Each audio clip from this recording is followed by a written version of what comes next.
let's go from one great guest to another damn good guest. I am super interested in your point of view today, Demetrius. How you doing, man? You doing okay? Dimitri, how you doing? Okay, you doing all right? It's hard to get some sleep nowadays, Jamal, because the Who you telling? world events are moving so quickly, and it's such a dangerous time. But Who are you telling? Yeah, I mean, they've seen me at 4 a.m., 3 a.m. They're like, God, man, you look like hell. But just the audience, Dimitri Lascaris. He is lawyer, journalist, activist from Montreal, Quebec. Reason to Resist is the channel that you can find him on, a fantastic channel. Okay, so quote unquote ceasefire. I'm putting in quotes. Israel has violated every ceasefire they've ever entered into and violating the one in Lebanon as we speak. Give me your take on this. I'm very curious on your take on this. Donald Trump is claiming this is some kind of win. I think this is a profound loss. But give me your take, because you may disagree with me on this. Yeah, you're quite right that Israel is pathologically incapable of respecting a ceasefire. But in this case, it did something which I think maybe without precedent, and it announced in advance that it was going to violate the ceasefire repeatedly.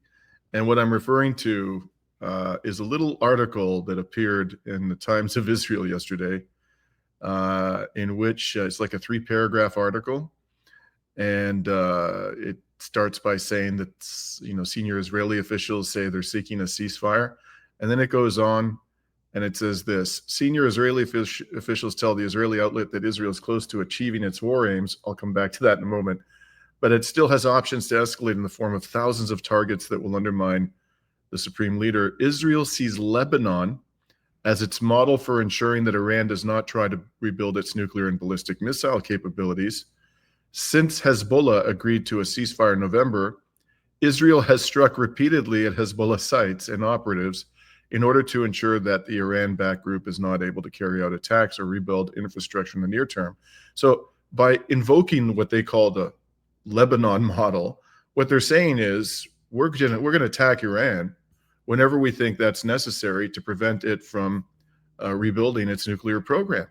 They've already announced the whole world. This was before the ceasefire went into effect tomorrow.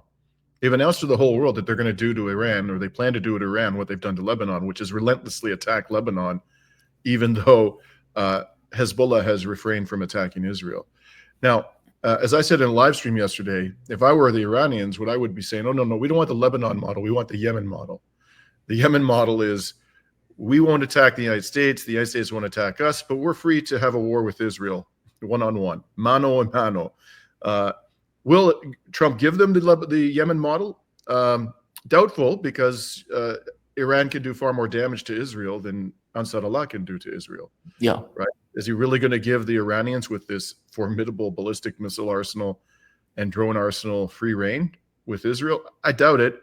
But if I were the Iranians, if I were negotiating on behalf of the Iranians, I would say, look, if you want a model, that's the model. We're not doing this Lebanon thing.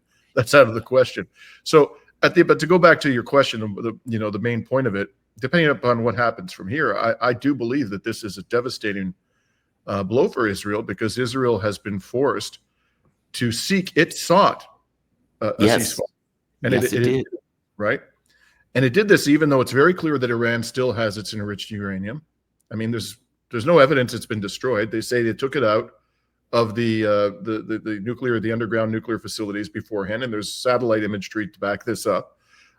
They know that even though they've killed numerous nuclear scientists, the knowledge of pertaining to enrichment is institutional. It doesn't belong to any one particular person.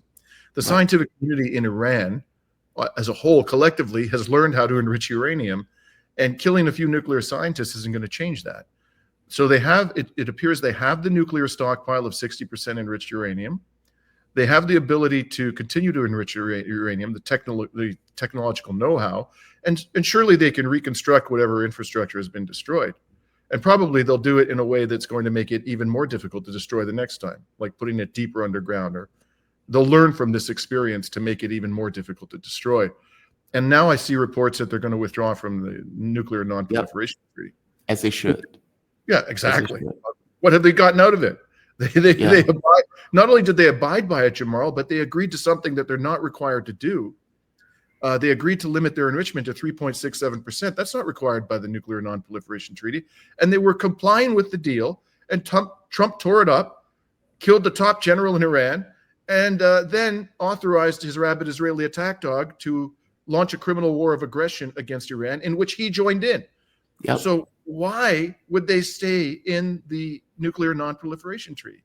What are they getting out of it? It's even worse than that, because as the leaks pointed out, that Grossi, IAEA, gave information to the Israelis that allowed them to murder Iranian scientists.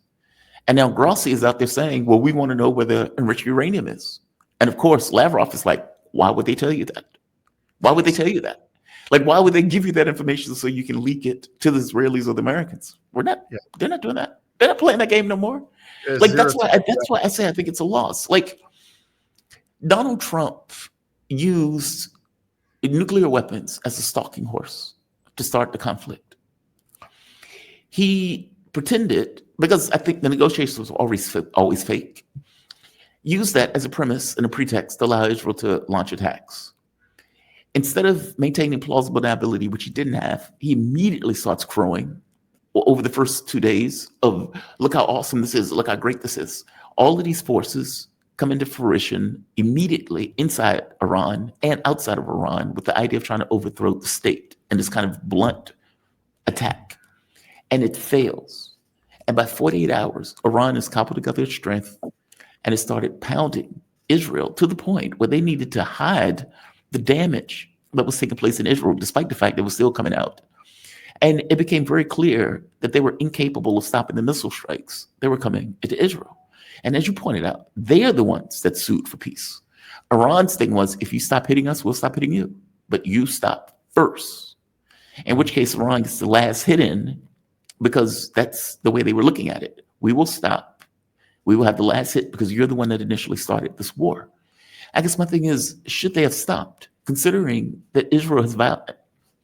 I didn't even need Israel to tell me that they were going to violate it. I didn't even need them to tell me that, right?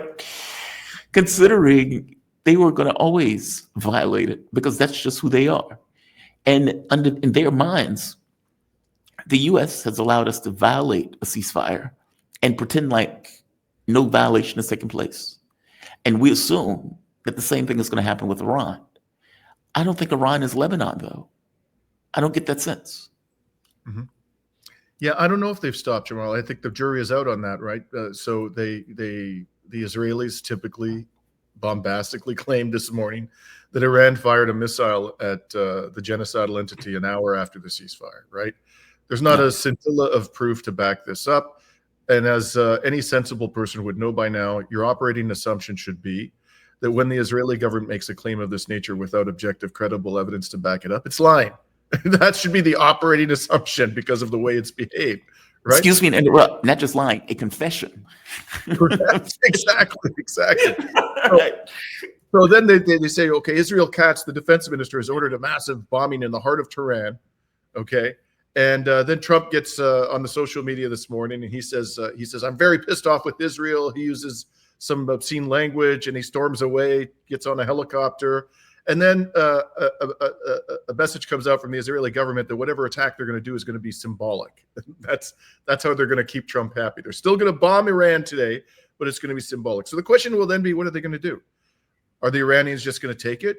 Or they shouldn't. Absolutely not. That would be a terrible, terrible mistake. Terrible. They're not helping their people by doing that because it's just going to get worse. It's not going to solve the problem. The only way to solve this problem, you know how we always say, you know, every allegation, every accusation is a confession when it comes to Israel and Western governments and so forth.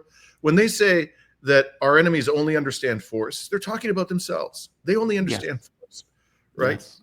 So again, any sensible person knows this. So Iran is going to have to, I don't think that they've suffered enough losses on their side. I'm not talking about civilians. They need to see some more military infrastructure, some more dual-use infrastructure destroyed. They need to, unfortunately, sadly, they're going to need to lose some military personnel. They haven't been hit hard enough It's obvious. They're apparently sending more bombs on the way. They haven't been hit hard enough to be deterred from attacking Iran any further. But why doesn't Iran do that? Because look, people like me, people like you, a lot of people who watch this channel who've been enjoying Israel getting their comeuppance and would say this is not enough. Because from our point of view, you have a monster that is a sociopath, that is fundamentally hell-bent on taking your government down. And any notion of appeasement, any notion of unwillingness to respond, it's just considered weakness and a justification for attacks. Why is Iran backing off in this? Because from my point of view, Israel is running out of weapons. Iran has been very restrained in their attacks. And my thing is, why the restraint? Well, I think they've been targeted. I think that they have imposed certain limitations on their own operations designed to minimize the civilian casualties. And when you compare, of course, the Israeli civilian casualties to the Iranian civilian casualties, it's like night and day. The Iranians, because the Israelis don't give a damn. There are no limitations in how they conduct war. They don't care about how many civilians they kill. But so I just want to say, I don't think the jury is out on whether they've stopped. Yeah. And I think they were doing what is necessary to be done. And they were stretching it out in a way that was going to make a defeat for Israel inevitable, which is to say they were turning this into a war of attrition. Agreed. So really, whether this strategy is effective or not is going to depend on how Iran reacts to the inevitable Israeli provocation. If they're going to do what Hezbollah did, it's over for Iran. Iran's sovereignty will be slowly degraded. The country will be, eventually it's going to end up like Syria. They can't respond the way Hezbollah did, which is just absorb the pain. They're going to have to retaliate, and it's going to have to be at least as painful as the provocation that Israel inflicts upon Iran. If they don't do that, I think they basically have surrendered. So I don't think that's what they're going to do. But as I say, the jury's out. But that's what they're doing now. No, that's my angst. Have they been hit yet? Well, no. What I mean is, Israel has taken upon themselves to hit hospitals, schools. They didn't care. Their objective was to kill civilians. That was their objective. Every random blue moon, they may hit a military target, but ultimately they were hitting apartment, residential buildings, etc. Iran was very restrained, and as you pointed out, created a war of attrition, where we can do this for a month, we can do this for 2 months. You cannot. But as you also point out, it was Israel that was screaming for ceasefire, with the idea that, hey, let's just get a ceasefire and violate it, like we've been doing it with Lebanon and Gaza. Okay, then why are you giving them a ceasefire under that model? They want to rearm, reload, and just continuously do this again. That doesn't look like asserting dominance. That looks like a Lebanon model. That's what I'm trying to get at. Like, if Iran has the capability of inflicting its will, and you want a ceasefire, we're not giving you a ceasefire. If you want to have a mass casualty, we're going to have a mass casualty of it. They're not doing that. And I get that they want to have the moral military, but that moral military means we're going to accept hundreds, if not thousands, of casualties as you murder us and we don't respond in kind. That I don't get that. I just don't get it. I understand your difficulty understanding that. I find it difficult to understand too. But the thing is, I think we have limited information. And what I find interesting is that all of this happened on the day that the Iranian foreign minister was meeting with Vladimir Putin. I don't think that is coincidental. Exactly what role Russia played in all of this is entirely unclear, and we may never know. But I just don't believe in these things being coincidental. So one possibility is that as I'm sure you're aware, Jamal, the Russian government was coming under heat for being an unreliable ally, and Putin even addressed this point. And I think there are people within the Russian military and political hierarchy who are unhappy with the, let's call it, pseudo neutrality. Yes, and this perception that Russia's an unreliable ally, and so he may have had a conversation with the foreign minister along these lines. We want you to try a ceasefire, and if that doesn't work out, then we're going to help you. We're going to help you in ways that we have not helped you to this point in time. But let's give this a shot. There could have been a discussion like that. It could just be also that they, without any prompting from the Russians, they see that they're winning, at least in the global south and the non-Western world, which is most of the world, they're winning the public relations battle against Israel big time. They're gaining a lot of support. And so they may just be trying to seem like the adults in the room. They know perfectly well, perhaps, they should, that this isn't over, that Israel will continue attacking them, not just, by externally launching standoff weapons at them. They're going to continue with these terrorist attacks inside Iran. They're going to continue trying to foment partition, separation, so forth, the Azeris and the Kurds. That's not going to stop. They have to know this. So I think that this may just be a public relations exercise or some kind of a deal with the Russians. I don't have any other explanation for it otherwise. I said before I learned anything about this ceasefire in a live stream we did, I think they've got Israel on the ropes and it's time to deliver the knockout blow. No ceasefire, man. This opportunity may not come back. Right. And just to be clear, being the adult in the room is worth losing 1,000 of your own people. Yeah, exactly. It's that part. It's that part. Putin did answer that, and he was pissed off when he was given that answer, because and I understand why he's pissed off. People are screaming at him, "Why aren't you helping?" And as he pointed out once before, he says, "Look, we tried to help them with air defense. We've tried to help them with a security agreement like we have with North Korea, and they didn't want it." He said, "We tried 3 times, and they continuously turned us down when we were trying to make this offer." So he's like, "So what do you want me to do with this?" Right? They're a sovereign country. I can't force them to accept our help. And even when Putin was answering that question on stage, he was like, "What do you want me to do? Start another war? Like, what do you want me to do?" He was very annoyed by this notion of Russia being an unreliable partner, when what he knows and what the rest of the world didn't know was that Iran kept turning him down. And so after all of those attempts at trying to bring them into some kind of fold, now the foreign minister goes to Putin while they're in the middle of a war, where they get 500-600 people killed, or of their people get killed, and saying, "Help us." That's amazing to me, right? That's hard to get my head around. You may be right that the goal of it, we want to be a moral military, and we want to do this differently. And so as they kill our people, we don't want to reciprocate. Okay, fair enough. I agree with you. This is a rabid dog that needs to be put down. And they're not stopping hitting you. They violated every ceasefire that they've entered into.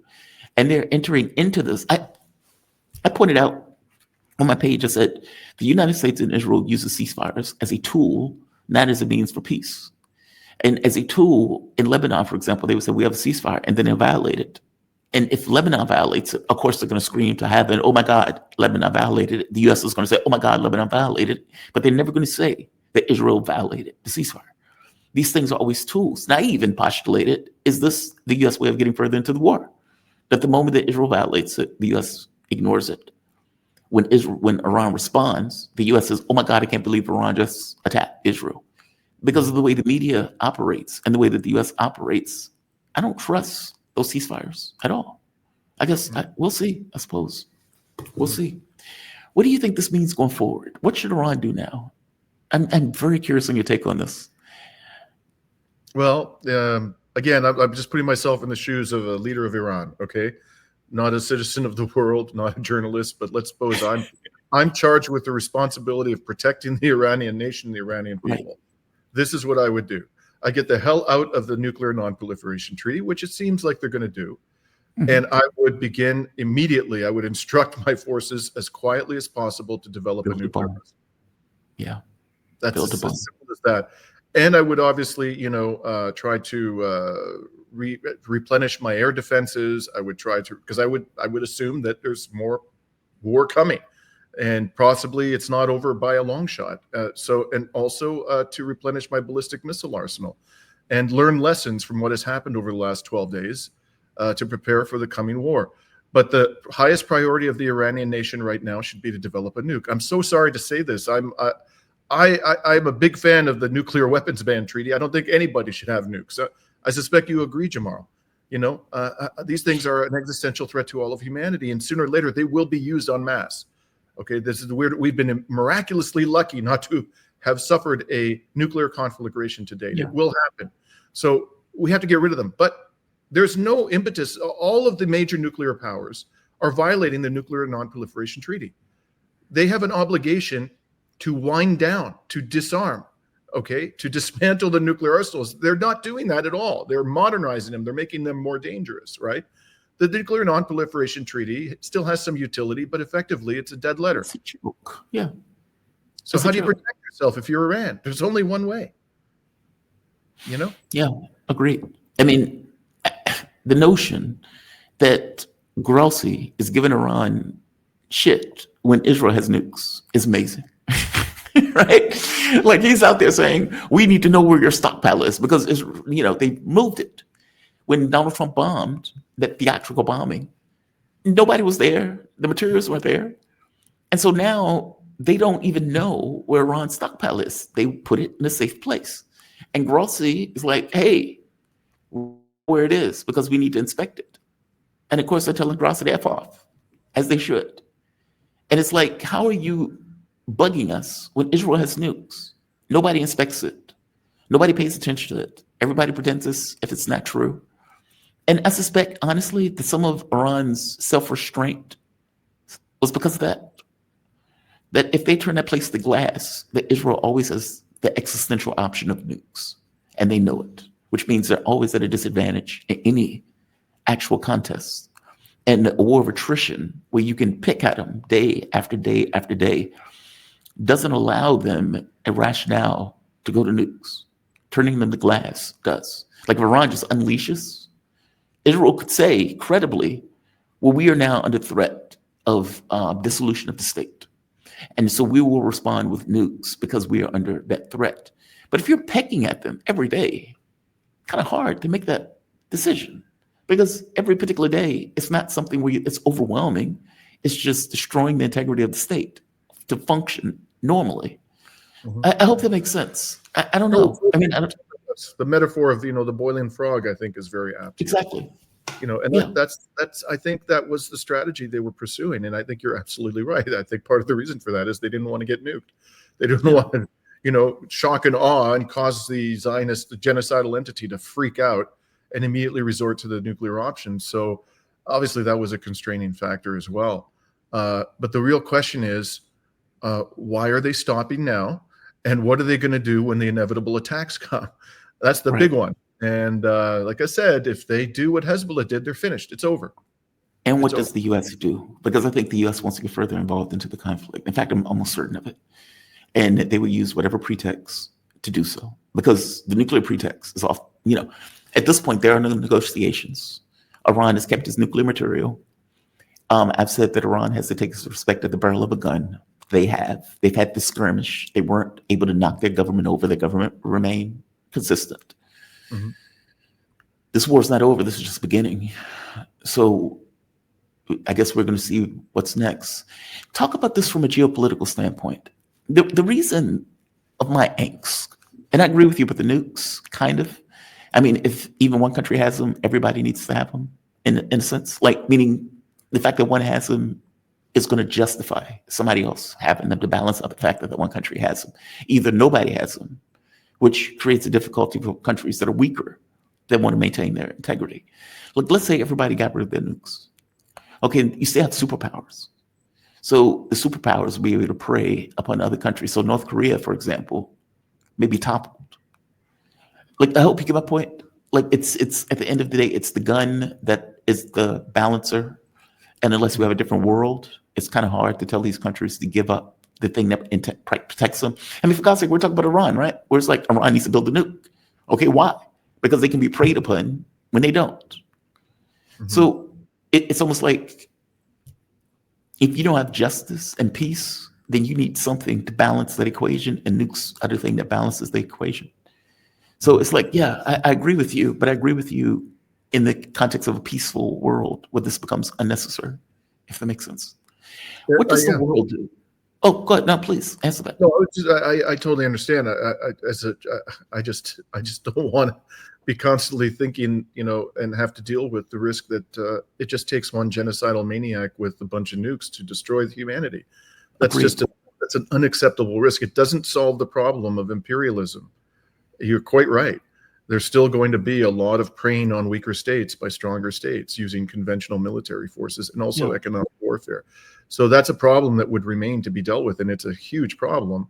But at least we wouldn't be at the mercy of some genocidal maniac with nukes, the whole of humanity. So, but the reality is they're not going away anytime soon, Jamal. That's just the reality. As I said, the nuclear powers ain't giving up a single nuke. In fact, they're doing the opposite, right? They're dismantling the disarmament architecture. The United States has been systematically destroying it. And all we have left now is the START Treaty, which is probably toast, right? So if I'm a woman walking down the street in a dark neighborhood, should I carry a gun? Because that's the nuke argument to me. It's the same thing. Shouldn't I have the ability to protect myself? It's that. If I am a country that is small and I'm in a hostile neighborhood and I know that there are vampires that want to take me down, how do I defend myself without an X factor as a weapon? I get your point. I do get your point. I'm just. Oh yeah. Again, I'm speaking as a citizen of the world, but if I'm a leader of a country that is vulnerable to conventional military domination or economic warfare, the rational thing to do in the current circumstances is get a nuke. Yeah. And it's not just Iran that should be coming to that conclusion, unfortunately. So I think we're about to see some very serious nuclear proliferation. Let's talk about this in a geopolitical sense, because it fascinates me to know it. Iran is a linchpin country in real terms. And maybe it didn't start off that way, but damn it, it's that way now. And so you get BRICS with China and Russia being a fulcrum of that new global order that is trying to come into fruition. You get Iran that, as providing it remains sovereign, is able to support militarily with drones and technology to Russia. And China, 15% of the oil that China uses comes from Iran. So right off the bat, not to mention Iran being in the Middle East protects Russia's flank. So you get a country that is vitally important to both countries. And this notion of multipolarity as it comes into fruition, if Russia and China needs to maintain integrity on some level, Iran needs to stay intact. Now, I don't know if these countries are looking at it in this kind of global sense of you have a hegemon led by the United States working with Europe that is trying to maintain power and control of the globe, and they feel it slipping away. Meaning if nothing changes, if we just, on momentum alone, China is 1.5 billion people. The level of industrial capacity is breathtaking. Like it is like nothing I've ever seen or the world has ever seen. Russia is a major military power in the way that they've been able to operate, and maybe one of the best militaries on the planet in regards to the war that they fight, especially in their home territory. You get India, you get Brazil, you get Iran, you get all of these other countries that seem to be growing, whereas Europe and the US feel their controls slipping away. Now, Europe and the US is very clear on what they want. They are already an organization, and they're already trying to maintain global hegemony. BRICS doesn't seem to be in that mindset, especially not in a security sense. And Iran is a really good example of, well, we're going to do our own thing and being preyed upon in doing so.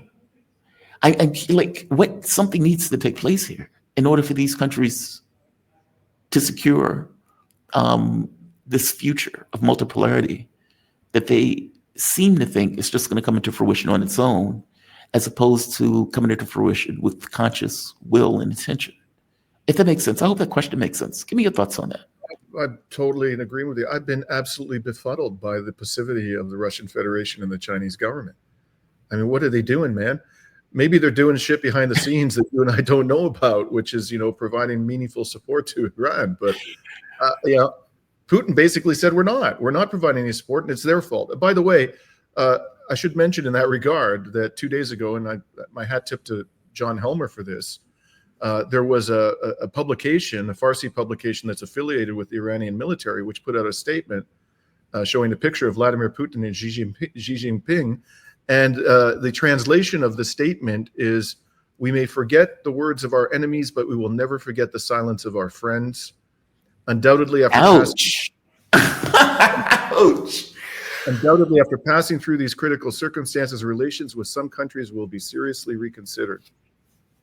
Ouch. Okay. So I'm not so sure we're getting the complete story from President Putin about what has happened behind the scenes. He is known to have some strange affection for Israel. Well, he said 30% of them are Russians.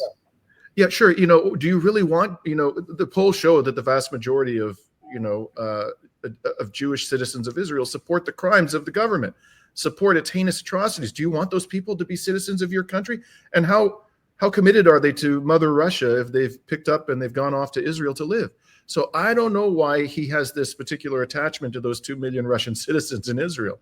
I think he should be looking at the motherland and the protection of its interests, and clearly allowing Iran to fall would be a disaster for China and Russia, an absolute disaster. So I don't know what they're thinking, man. Like, they need to get off their asses and get into this fight, not by directly confronting the military of the United States.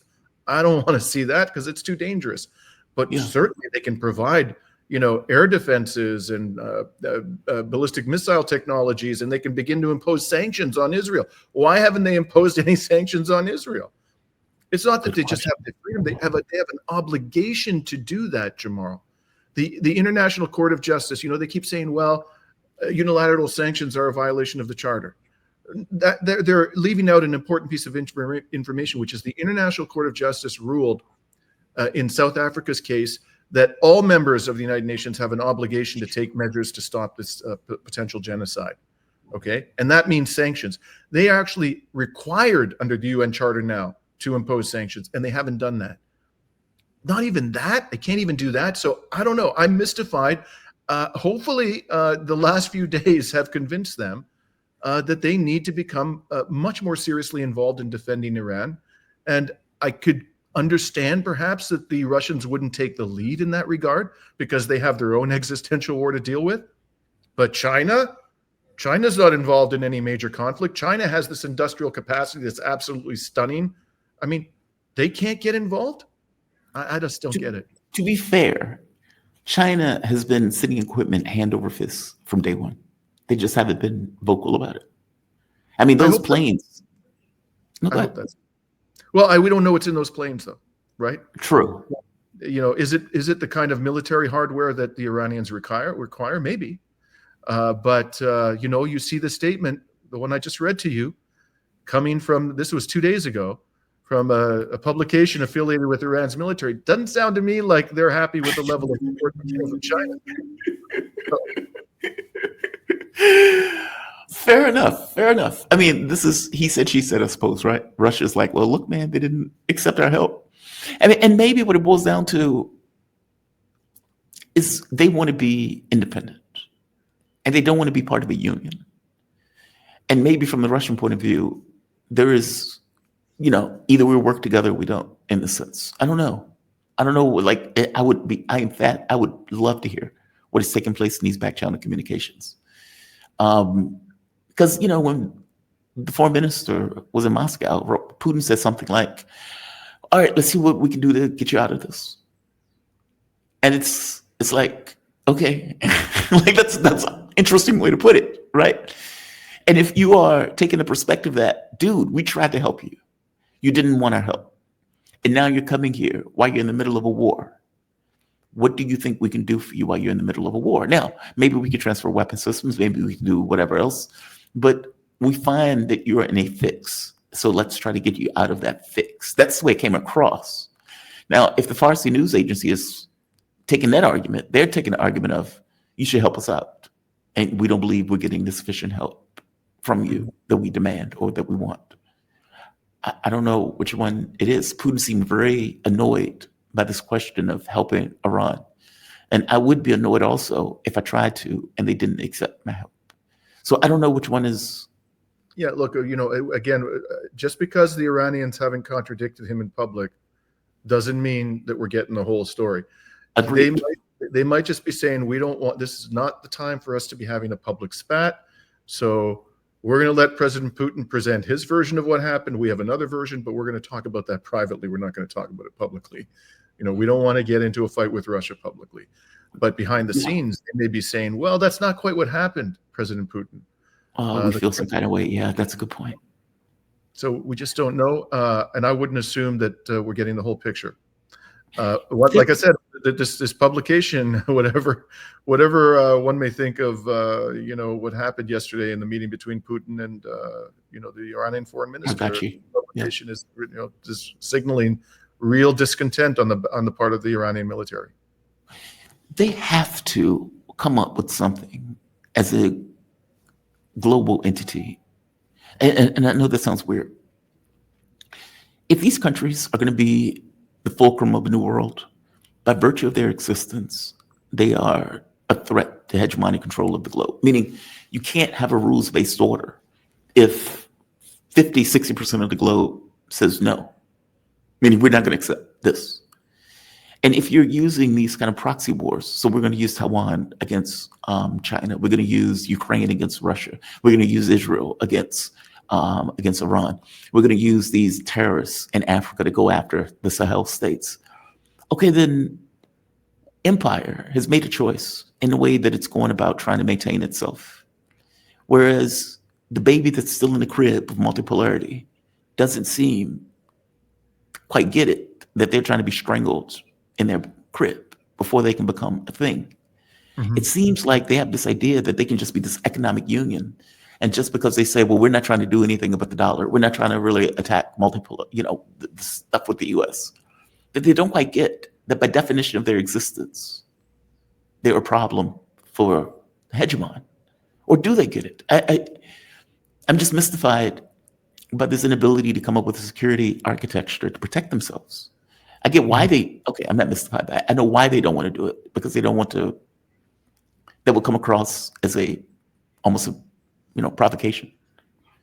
But they have to, I think. Yeah. Well, it's important to recall that BRICS is characterized by an extraordinary degree of ideological diversity. So, yes. For example, you have this form of sort of quasi-capitalism, communism, socialism in China. Then you have what I would call state capitalism in Russia. Then you have pretty much what's a free-for-all in India, an economic free-for-all with massive poverty, gigantic levels of inequality. Yeah.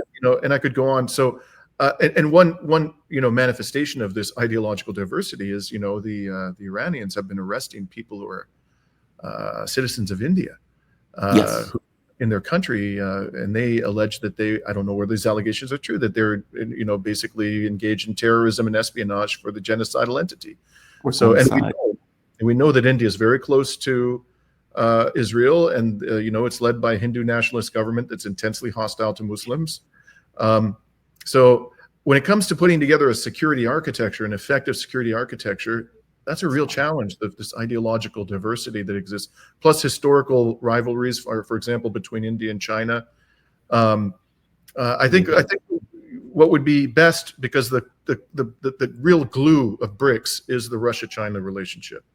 So I think Russia and China have to take the lead in terms of building a new security architecture. And there may be some members of BRICS who aren't going to go along for the ride, like India. And that's fine, because Russia and China alone have the ability to withstand Western hegemony if they cooperate fully and if they protect countries like Iran. So I don't think they're there yet, Jamarl. I have not seen evidence that they understand. I mean, I hesitate to say this because we're dealing with some extremely sophisticated people, right? And we don't know exactly what they're thinking, people like Xi Jinping and Vladimir Putin. But just standing on the outside looking in, I don't think they really grasp the nature of the threat they're confronting from the West. They need to be more assertive in defending the interests of their allies. I hope you're wrong, man, because these sociopaths are monsters, and they are very clear on their intentions about what they want to accomplish. And if they are not prepared for that, Oh man, I mean, like to put it in context, what 150,000 dead Russians in Ukraine, like in regards to the Ukraine conflict, and how many dead Iranians in this conflict? Like you're talking about maybe 1,000 people. Like they are clear on their objectives, propaganda wise, militarize, money and influence. Like they're very clear on the way that they're trying to go about this. Going forward, what do you think is in the mind of Israel right now? They tried to overthrow the government of Iran and it didn't work, which is fascinating to me because this is kind of the first loss that the US and that Israel has had in knocking over governments in the Middle East. Iran stood strong. I think they're going to be very, very concerned in the weeks ahead with narrative management, because there's a lot. There was an interesting report today about this very well-known established politician in Cyprus who, and this is unusual in Cypriot politics, he raised the alarm and said, the Israelis are buying up land everywhere. They're going to take Cyprus. Exactly. This man's not he's not an anti-Semite or anything. Like, this is an established sort of, mainstream politician, so-called mainstream politician in Cyprus. He's like freaking out. Cyprus will no longer be Cyprus if we allow this to continue. Okay, and they put the Israelis stop people from leaving the country. And today they announced that as the airspace, I just laughed my head off. They're going to limit the number of people on outbound flights to 50. Well, you know why? Overcrowding at the airport. Because Israel is going to die if those people flee. Exactly. So that's why I say I think there's going to be this massive, crazy exercise in narrative management where they're going to try to, convince the Israelis that, oh, you're safe here. And, this really is a sanctuary for the Jewish people. Please don't leave. Israel needs you. And they're going to use some carrots and sticks to prevent them from going. That's going to be a primary preoccupation of Israel in the weeks ahead, I think, because I'm sure a lot of people they're just looking at what happened and they can't believe it. They can't believe what Iran was able to do, Self-deportation. That's what they were talking about the Palestinians, right? The Palestinians need to self-deport. They're self-deporting. Let's go to Trump for a bit. Larry Johnson, when he was talking about this, Larry Johnson said they're lying to the president. So I don't believe for a moment that Donald Trump reads policy papers. Like, I don't believe I just don't buy it, right? It's not in crayon. It's not in cartoons. So I don't believe he's reading policy papers. The lunatics around him, I do believe they read it. And when they're giving him advice, like saying, hey, let's use nukes as a pretext. Hey, let's pretend we're in negotiations. All of these things are just policy things. I mean, you can look back at Iraq. They did the exact same thing with Iraq. Let's pretend as if we're reasonable. The problem is they don't look reasonable. And the rest of the world can see them for what they are as they try to go about preying upon Iran. All right. Larry Johnson is pointing out, they're telling Trump, hey, Iran is weak. They don't have as many missiles as they say they do. You can get a foreign policy win. Maybe even Israel can do it, meaning we don't even have to have our hands on it. And they fail. I am super curious about what is in his mind. Is it that he didn't want to have a long Middle East war and he thought that a sharp, blunt attack on Iran would get the job done and he would have this kind of quote unquote win? I am super curious. Do you get the sense, based upon the way this is unfolded, that he was blissfully unaware of the reality of events on the ground in Tehran and blissfully unaware of Israel's capability in context of those events in Tehran? Well, the first thing I would say is we shouldn't assume that Donald Trump is sane. Okay, if you look at the stuff, you know who Will Schreier is? This military analyst is very for Germany that covered the Nazi Germany. He's been putting out some interesting tweets analyzing the social media. He's still alive? I didn't realize he was still alive. Yeah. I don't know if we're talking about the same guy. The guy I'm talking about he's very active on X and he does wonderful military analysis. Oh, okay. So he's been looking at these tweets. He's been commenting, I have serious questions about the sanity of Donald Trump. Like, read these things, man. The guy's nuts. He's bonkers. He's, off his rocker. So that's a serious possibility here. Like, a lot of people are trying to analyze the actions of Donald Trump from the perspective or on the assumption that he's actually a rational actor, that he's a sane person. I don't know that that's actually true. But let's put that aside, okay? I think we got a really interesting glimpse into what's going on in the White House when Seymour Hersh published an article a few days ago. Yes. Right? Yes. And he had reliable, and he got it right. He said they're going to attack, this weekend, and it's going to look like this. So he obviously has good sources. We've always known that about Seymour Hersh. And one of the sources that he relied upon said that they think that there's a I don't know if they said good chance, but they obviously thought that it was a realistic prospect that after some pain was inflicted on Iran, the supreme leader Khamenei was just going to leave the country. He was going to pack up his bags and go. And I'm like, are you people insane? You think this man, whatever you may think of him as a leader, as a Democrat, whatever, this is a man who is deeply religious, and he believes he's a devout Shia Muslim and has a certain set of values, which you may or may not agree with. The idea that this man is going to just pick up to save his own hide and leave his country to be turned into a vassal of the United States, under the tutelage of somebody like that clown Pahlavi, is fantasy. It's complete fantasy. I believe this man, again, I'm not like a big fan of theocrats. I'm an atheist. I like secular government. Let's be very clear about this. But I believe that this man would regard it as an honor to die in the defense of his country.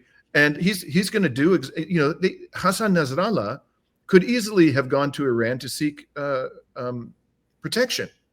But he stayed in his country knowing full well that there was a high risk that Israel would kill him. After all, they killed his predecessor and his wife and child within a year of him having become the Secretary General, the one who preceded Hassan. He stayed and he laid down his life. Whatever you may think of the man, he laid down his life and refused to seek sanctuary in Iran or in any other country. Khamenei is almost certainly a person of the same mindset, maybe even more so. So this idea that they formed in the White House that he might just pack up his bags and go off to Monaco or something it's delusional. So there are people surrounding Donald Trump. I mean, I don't know if they're just stupid or liars, but they don't really understand what they're dealing with here. The whole cabal of them, they just have no idea what they're dealing with. I wonder if that's just what they're feeding Trump. It could be. It occurred to me that from their point of view, they're like, Trump is incompetent. He's deeply, deeply incompetent. Oh, he may be one of the dumbest presidents we've ever had. And he knows nothing about the world. He knows nothing about, any of this stuff in real terms. He probably couldn't even find Iran on a map. And so we would just tell him, hey, we believe they're weaker than what, people think they are. We believe they have less missiles than what they think they are. We believe that the Israelis can activate their Mossad agents and create enough chaos where the government collapses and Israel can do it and our fingerprints wouldn't even be on it. Will you permit us to do this, Mr. President? And he's like, hey, that's a great idea. Sure. Yeah. Like maybe I hope, honestly, part of me even hopes that that's what it is, because I have a hard time accepting the level of stupidity that it would take for them to say, Ayatollah would just run and flee. I just don't want to believe. I want to believe that they're more sinister as opposed to just comically incompetent, if that makes sense. I know, Your interpretation and mine are not mutually exclusive, right? You seem to be convinced they're lying, and I seem to be convinced they're stupid and ignorant. The both could be true. So, I'm sorry to interrupt you, but I just want to give one tidbit. Ted Cruz, what's his name? Cruz. Is it Ted? Ted Cruz. The turkey got cooked. Yeah, right. So Tucker Carlson asks, I'm sure you saw this, Jamal. What's the population of Iran? The guy was like a deer caught in the headlights. He didn't even take a guess. He was like, he didn't know. He had no clue. This man's been out there arguing that his country should go to war with Iran, and he doesn't even know what the damn population is. Now, he's not inside the Trump team, but he is somebody who's at the core of power in Washington. He's been there forever, and he certainly does have influence. I think some influence over this administration. He doesn't even know what the population of Iran is. I think you're dealing with people inside the Trump team who are colossally ignorant and dishonest. It's like the worst possible combination. And then you have a president who's an absolute moron and has no conscience. How have we not blown up the world so far? I mean, it's amazing we're still here. It's colossally ignorant and incompetent. Yeah, agreed. It's amazing to me. I would tell you though, in U.S. politics, we don't care. Like, it's the president doesn't really need to know anything. He just has objectives that he wants to accomplish. And in his mind, I think they looked at it and said, "This is our chance." Iran is isolated. We've diminished Hezbollah. Syria has been destroyed. We've put a head chopper in charge of Syria. That's our client. That's our guy. They're alone. We won't get this chance again. Or at the very least, it may be a temporal issue where they're able to recalibrate or recobble together security or, let's say, resistance forces. Let's take our chance. I really do think that's what it is. The funny part is, though, it's possible that Donald Trump doesn't want a large Middle Eastern war. And the reason why I say that is I had this question: what does Trump do when Iran responds, or if Iran responds? So let's say you hit Iran's bases, it's theatrical. Iran says this is outrageous. Now, they could either say, we're not going to hit the US directly because we want to continue and focus on Israel. We don't want to give them a justification to attack us. Or they could say, we are just going to go for parity, meaning we are going to balance the equation to let you know you can't just hit us. However, we don't want to go too far because we don't want to give a justification for you to get into the war. The thing is, that entails risk.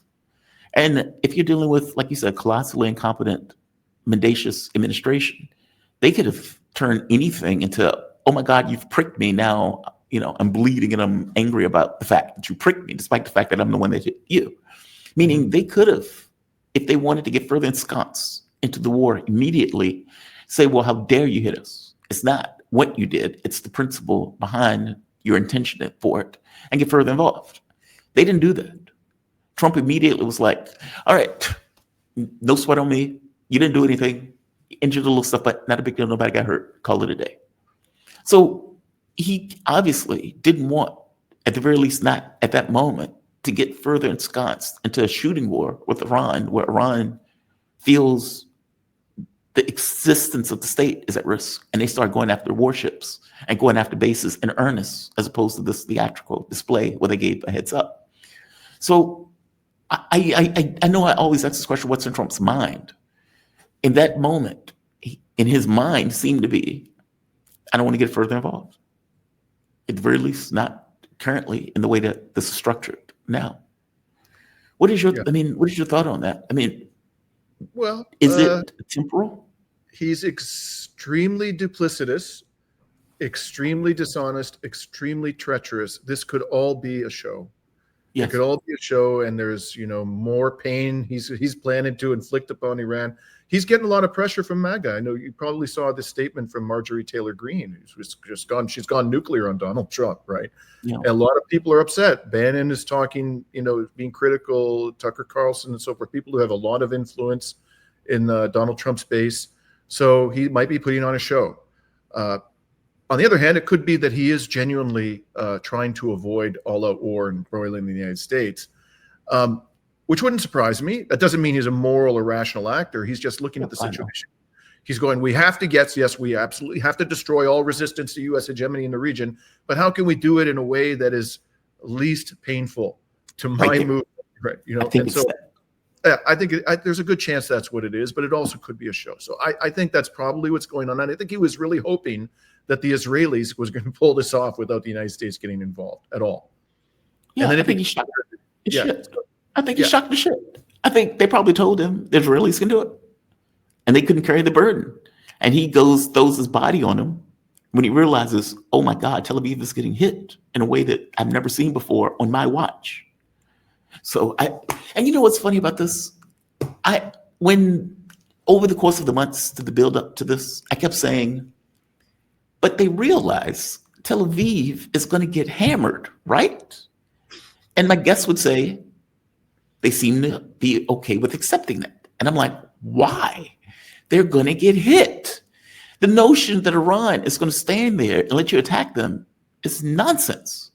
Why are they willing for all of these people to die across Israel when they decide to go to war with Iran?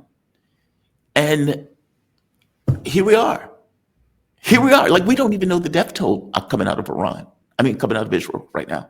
And they're hiding those numbers. They're hiding a lot of the damage that has taken place. McGregor is like a third of Tel Aviv. I don't know if it's a third, but even if it's 25%, that's more damage than has ever been dealt to Israel in my lifetime. So even if it's 10%, imagine you live in a city of some, I don't know how big it is, 2 million people, right? Mm-hmm. And one out of every 10 buildings is demolished after a 12-day war. I'd be freaking out. I'd be, oh my God, 12 days. 12 days. I know, right? On for a year, this would be Gaza, So I think that even a 10%, destruction rate would be stunning. But at the end of the day, the Donald, whatever may be going on here, I think his overarching priority is going to be to crush all resistance to U.S. hegemony in the region. Agreed. So, he'll struggle and flounder for a while and try to avoid getting the United States embroiled into a full-blown war. But unless sufficient pain is inflicted upon unfortunately, I think that for the American people to get sufficiently motivated to put a stop to this insanity, I hate to say this, but I think the United States is going to have to suffer some casualties. When I was a kid, I grew up in the Vietnam War. And because Americans were coming home in large numbers in body bags, people went berserk and put huge pressure on the government to bring an end to that savage war. I just don't see that level of opposition. I mean, you're there, I'm not. I don't see that level of opposition from where I'm sitting to this insanely dangerous and unjust war. I think our assessment are the same. I've said as much myself. That doesn't thrill me as an American to say. But, unless a carrier goes down, unless, you have all the people in military bases dying as a result of attacks or response by Iran, because the U.S. is attacking them and getting drawn into a Middle Eastern conflict, we don't seem to care. Which I hate to say this seems to be the case. Like, they don't even know if Russia and China would get drawn into this as a maelstrom. And yet they seem to be willing to push it. And the Americans don't seem to be paying attention to the fact that, hey, you're about to get involved in another Middle Eastern war with a country 3 times the size of Iraq that has shown a missile capacity to take down your carriers. I mean, can a battleship really take down a hypersonic missile, especially if you have a swarm of them coming at you? And there's 5,000 people on those ships. Yeah, that's massively deranged that they were really willing to take that risk. I want to be fair to Americans, though, Jamal. Sorry to interrupt. This is true throughout the West. Okay, what the complacency you're seeing in the United States, are these clowns, Starmer and Carney, and Macron, and Ursula von der Leyen, they're all legitimizing what the United States is doing in their public commentary. Yes, and Israel's right to defend itself, and the Iran is the state sponsor of terrorism, all this crap. They're legitimizing it, and people in the streets in Canada. I'm here in Canada now. I'm appalled at how much complacency there is in my country towards all of this and towards the genocide. So it's not just the United States. I do know in the Iraq War there were people who started to get more involved when the war started. So I don't know. Hopefully it doesn't come to that. But just as the last comment, is this the end of the beginning? Is that fair? It could well be. It could well be. Dimitri Lascaris, my man. Dimitri, thank you for this, man. I always enjoy these conversations. I really do. I love your take on this stuff. Dimitri Lascaris, he's a lawyer, journalist, activist from Montreal, Quebec. Part of the show, Reason to Resist. Check him out on YouTube. When do you come on? What's your schedule? Just so the audience would know. Well, typically we publish reports 4 times a week at 11 a.m. Eastern time, and we don't really have a regular schedule for live streams. Like we did 2 in the last 2 days because of the momentous events in West Asia, and then sometimes we take a week off from live streams. But that's pretty much our schedule.